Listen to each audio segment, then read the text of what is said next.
Las tempranas pinturas rupestres de Altamira constituyen un manifiesto del futuro arte español, dado su dramático realismo, pues un nervio análogo sacudiría las miniaturas mozárabes, la escultura de Berruguete, los retablos barrocos, la pintura y grabados de Goya o la arquitectura de Gaudí.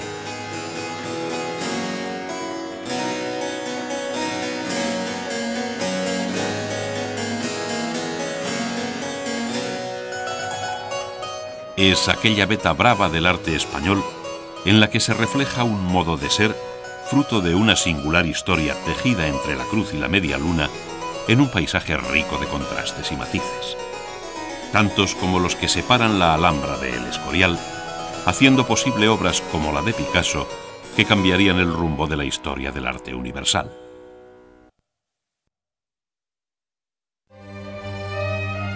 Hoy en día ya no se podría iniciar el estudio de la historia del arte sin contar con la huella dejada por el hombre durante la prehistoria. El arte rupestre, las primeras pinturas, grabados y relieves fueron una exigencia mágico-religiosa del hombre primitivo que responde a la capacidad humana de intelectualizar el mundo y expresarlo a través del arte.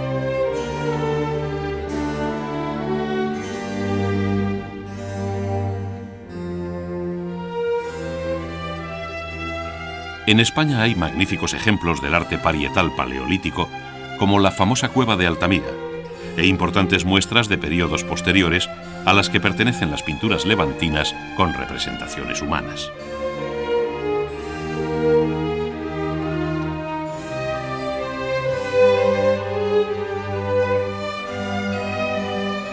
Y si bien es cierto que no es abundante el legado escultórico, sí perviven numerosos vestigios de una primera arquitectura, como las cuevas del Romeral y Menga, que prueban la permeabilidad de la península a influencias foráneas, especialmente las llegadas desde el Egeo. Por otro lado, la España insular construyó ejemplares de gran originalidad, como los talayots, taulas y navetas de las Islas Baleares.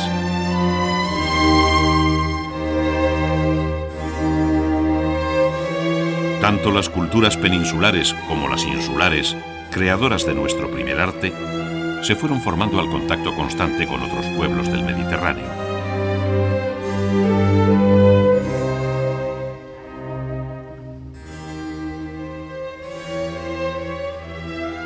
En la península destacaron dos grandes focos culturales, Tartesos y el pueblo de los Iberos, siendo las Baleares escenario del arte púnico.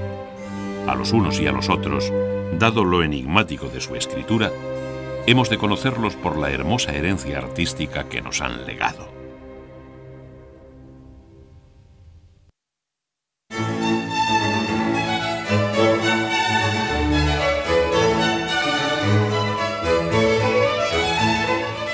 Los romanos dominaron Hispania durante 5 siglos y dejaron una huella profunda de su paso. Se conservan elocuentes ruinas como las de Itálica y Mérida, dejando magníficas piezas de escultura como ejemplo de las técnicas y modas marcadas por Roma para la ejecución de retratos y relieves.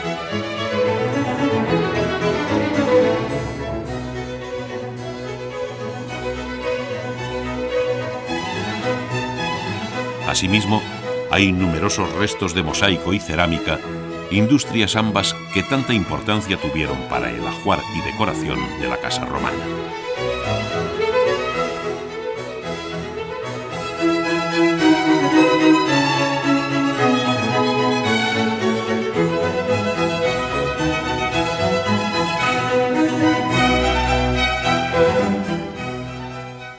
A la caída del imperio en manos de los bárbaros, Hispania fue invadida por el pueblo visigodo, que nos dejó un interesante legado arquitectónico, formado por un elenco de pequeñas iglesias de piedra, donde nació una nueva iconografía cristiana, y para las que se realizaron piezas de orfebrería de depurada técnica.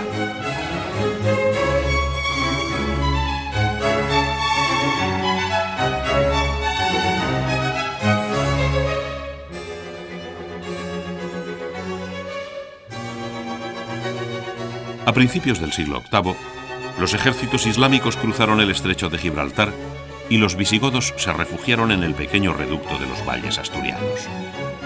Esta circunstancia propició la nueva monarquía asturiana, que se mostró escasamente tributaria de la visigoda, siendo su arte perfectamente equiparable al que se hacía bajo Carlomagno al otro lado de los Pirineos.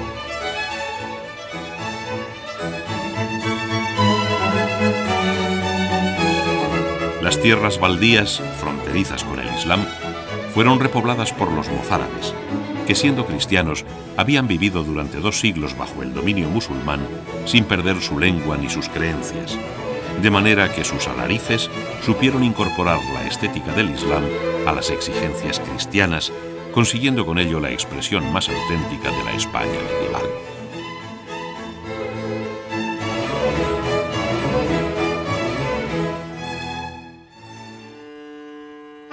Durante más de 700 años, los musulmanes dominaron buena parte de la península ibérica, siendo la más occidental y lejana de las provincias del Islam. Conocida con el nombre de Al-Ándalus, recibió al último de los omeyas, Abd al-Rahman, que sacudió el yugo del califa de Bagdad.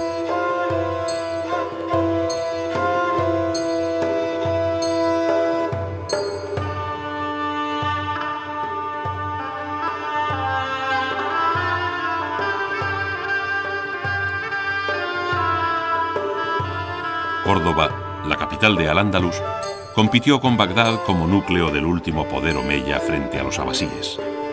De aquella Córdoba musulmana nos quedan 2 importantes testimonios: su grandiosa mezquita al-Jama y las magníficas ruinas de lo que fue el palacio de Medina Zahara.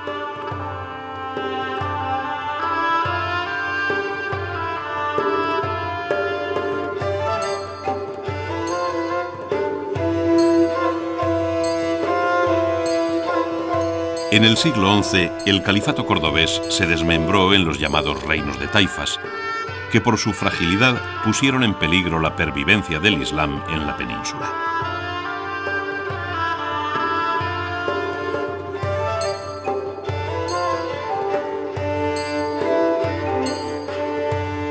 En su ayuda llegaron desde el norte de África los almorávides y almohades, fanáticos religiosos, que dejaron también importantes huellas artísticas de su estancia en nuestro suelo. A los almohades se deben inexpugnables alcazabas y sofisticadas torres defensivas, como la Torre del Oro de Sevilla. No obstante, la obra más señalada de la arquitectura almohade fue la Mezquita Mayor de Sevilla, cuyo alminar conocemos hoy bajo el nombre de La Giralda.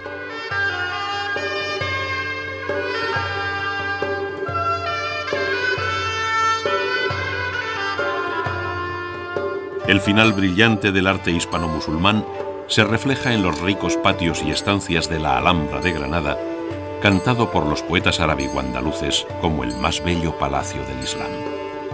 Su gran lección haría posible el arte mudéjar.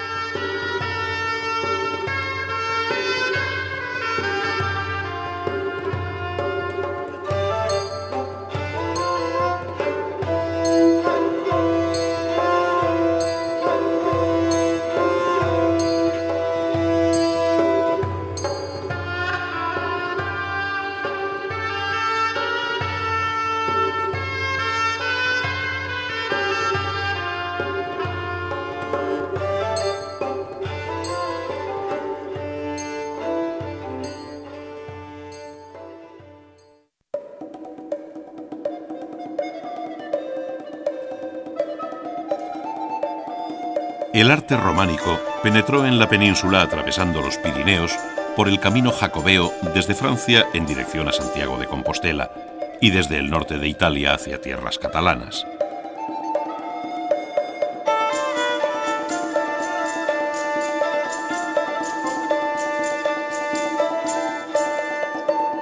Todo esto se produjo en los siglos XI y XII, dando lugar a una rica serie de iglesias que desde las más sencillas de carácter rural hasta las monumentales catedrales, como puedan ser las de Seo de Urgel y Santiago de Compostela, muestran todo tipo de esquemas compositivos.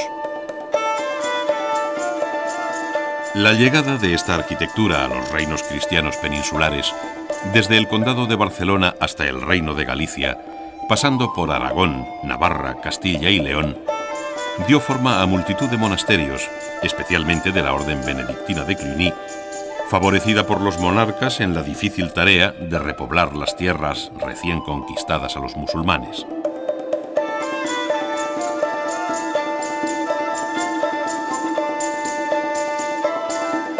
Entre sus ejemplos puede recordarse el monasterio de Silos, cuyo claustro se encuentra entre los más bellos del románico europeo.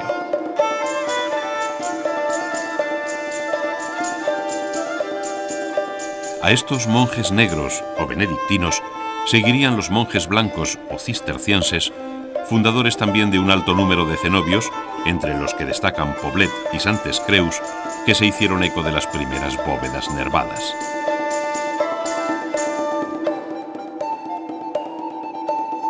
La escultura vivió en esta época una etapa de gran relevancia, encontrando en el Maestro Mateo y el Pórtico de la Gloria su máxima expresión.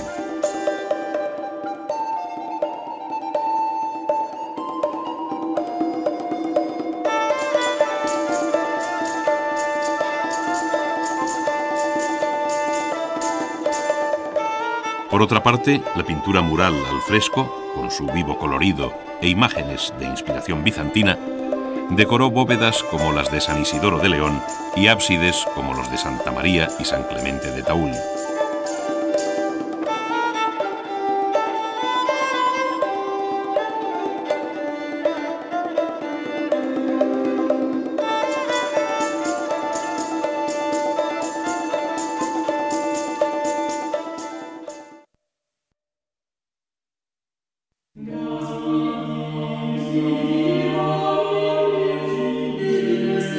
El gótico, conocido como el estilo propio de las grandes catedrales de la Edad Media, nació en Francia y llegó a España a lo largo del siglo XIII, construyéndose entonces las tres joyas del gótico temprano español: Burgos, Toledo y León.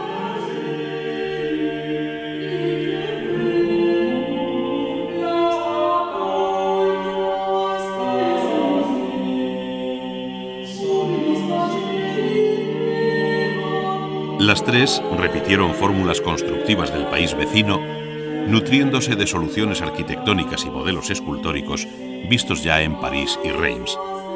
Por ello, el débito con el estilo francés es muy grande, y aunque ciertas notas característicamente hispánicas, así como la importante presencia de rejas, capillas y retablos hagan parecer distintos nuestros templos, unos y otros son miembros de una misma familia.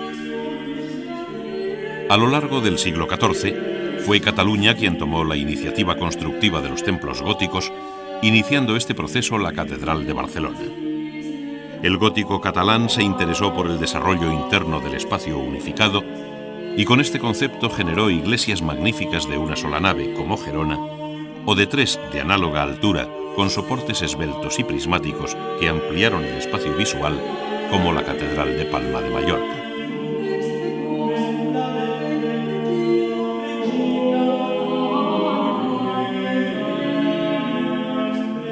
Hubo también un gótico español tardío que se desarrolló a lo largo de los siglos XV y XVI, mostrando la evolución final del estilo con vistosas y complejas bóvedas estrelladas. En esta etapa se construyeron algunos de los templos más grandiosos de la cristiandad, como es la Catedral de Sevilla.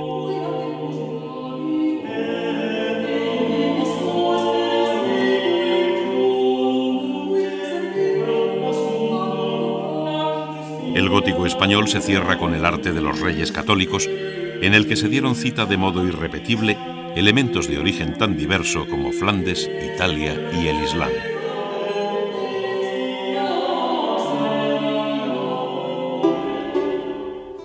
El Renacimiento se introdujo en España a comienzos del siglo XVI, en la época de Carlos V, conociendo una larga evolución hasta alcanzar el reinado de Felipe II.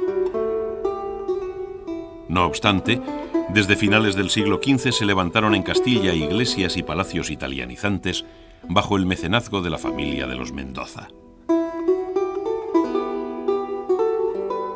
El estudio de la arquitectura renacentista en España plantea la dificultad de su heterogeneidad, Pues junto al estilo que llamamos plateresco, caracterizado por una menuda decoración que recuerda el arte de los orfebres, se desarrolló una singular tendencia, patrocinada por el cardenal Cisneros, que incorporó fórmulas y elementos decorativos propios del arte mudéjar.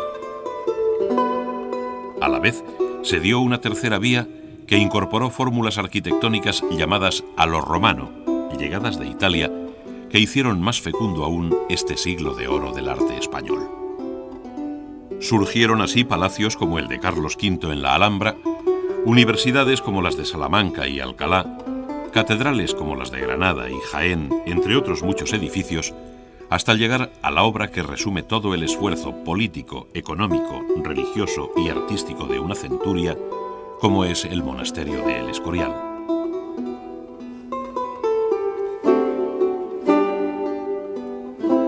A esta riqueza arquitectónica hay que sumar el mundo de las artes figurativas, que en el campo de la pintura culminan con la hondura expresiva del Greco, mientras que la escultura tiene sus mejores valedores en Berruguete y Juan de Juni.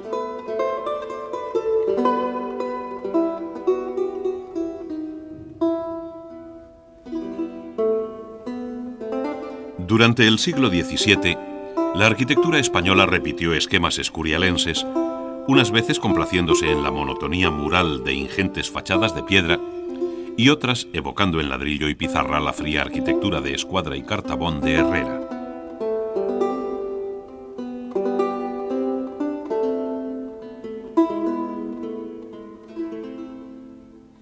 Así fue como la propia Villa y Corte de Madrid se pobló de edificios rematados con el perfil negro de los chapiteles.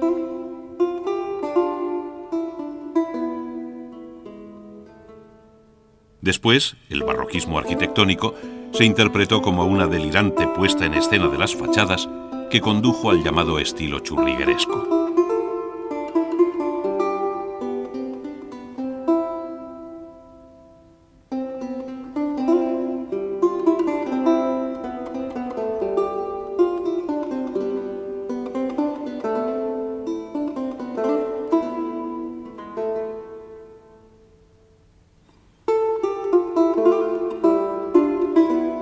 La escultura religiosa de madera policromada tuvo que atender tanto a las imágenes de altar como a las procesionales y se balanceó entre el agudo expresionismo de las esculturas que desfilaban en las procesiones y la singular armonía de algunas imágenes de altar, de cuidadas proporciones y gesto sereno, de las que fue paladín indiscutible Martínez Montañés.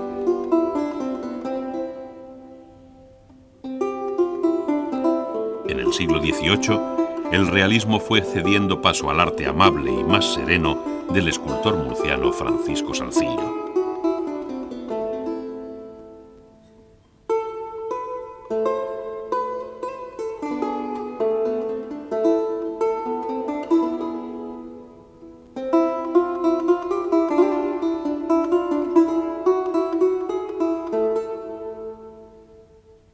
Y por último, la pintura, que fue la reina de las artes en el barroco español, contó con personalidades tan destacadas como Zurbarán, Rivera o Murillo, sin olvidar la magnífica aportación de Valdés Leal. Pero no tuvo un representante más cabal que Diego Velázquez, que supo resumir en su severo universo pictórico el universo real de la España de su tiempo.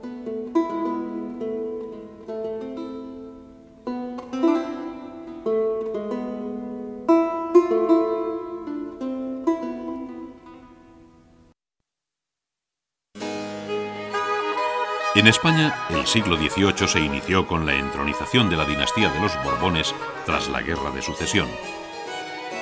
El nuevo rey, Felipe V, atrajo a su servicio a pintores, escultores y arquitectos de Francia e Italia, que no solo fueron los creadores del arte cortesano de la reciente monarquía, sino que también actuaron como maestros de las nuevas generaciones.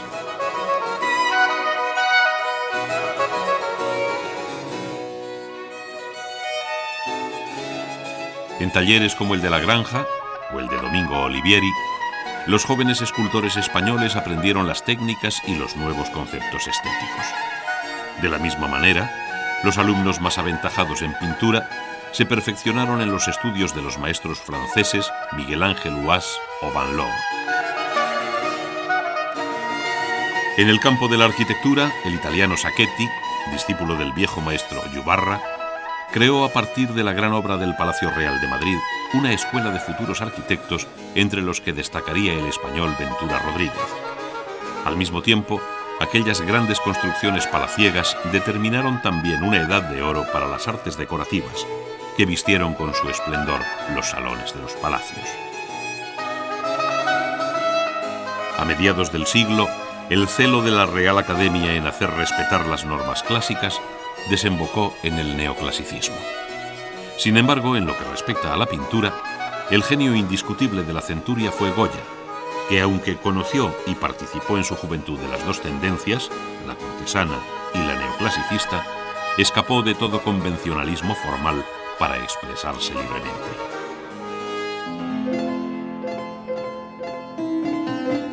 En los primeros años del siglo XIX, España hubo de soportar la Guerra de la Independencia primero y la escasa protección a las artes por parte del monarca después. En este ambiente cortesano de Fernando VII, el arte y los artistas españoles sobrevivieron malamente.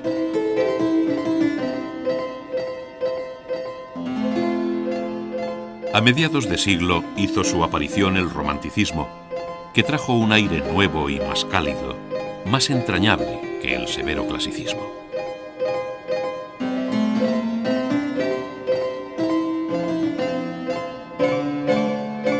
La etapa romántica coincidió con el reinado de Isabel II, durante el que la melancolía romántica impregnó en cierta medida a las artes, que tuvieron un aparente resurgir gracias a las exposiciones nacionales. A lo largo de aquellos años, el historicismo se adueñó de la arquitectura, de la pintura y de la escultura. Y sobre todo, se consideró al arte como medio para la unión del hombre con Dios y con la naturaleza.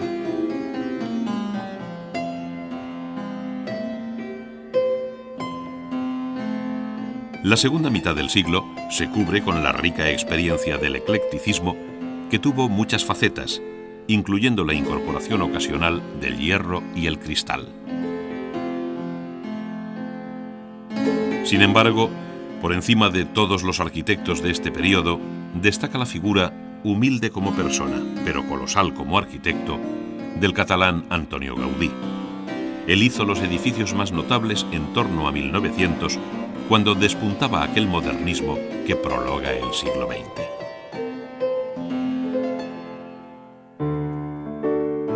En el arte español del siglo XX se dio la curiosa paradoja de que, manteniéndose al margen de los movimientos de vanguardia, muchos de sus creadores fueron españoles.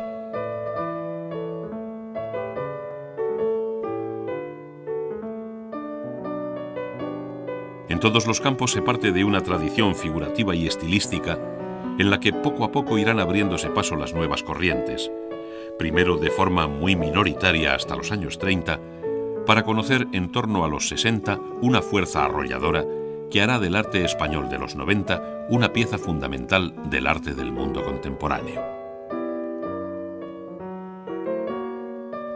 Esto se ve en la arquitectura, que repitió hasta muy entrado el siglo modelos historicistas que frenaron nuestra incorporación al movimiento moderno. Después de la Guerra Civil, tradición y modernidad marcaron una doble pauta que dejó buenas arquitecturas debidas a los alumnos salidos de las escuelas de Madrid y Barcelona, hasta llegar a nuestros días con los grandes nombres españoles de la arquitectura internacional.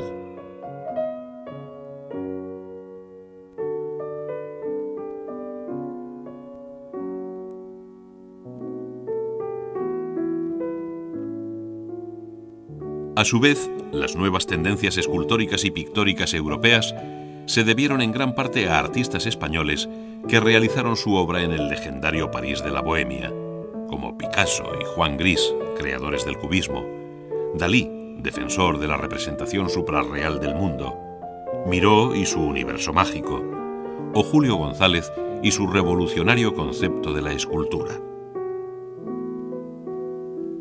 Estos maestros influirían poco o nada sobre los artistas que seguían trabajando en España, hasta que en la segunda mitad del siglo la gran revolución del informalismo sentara las bases del gran arte abstracto español.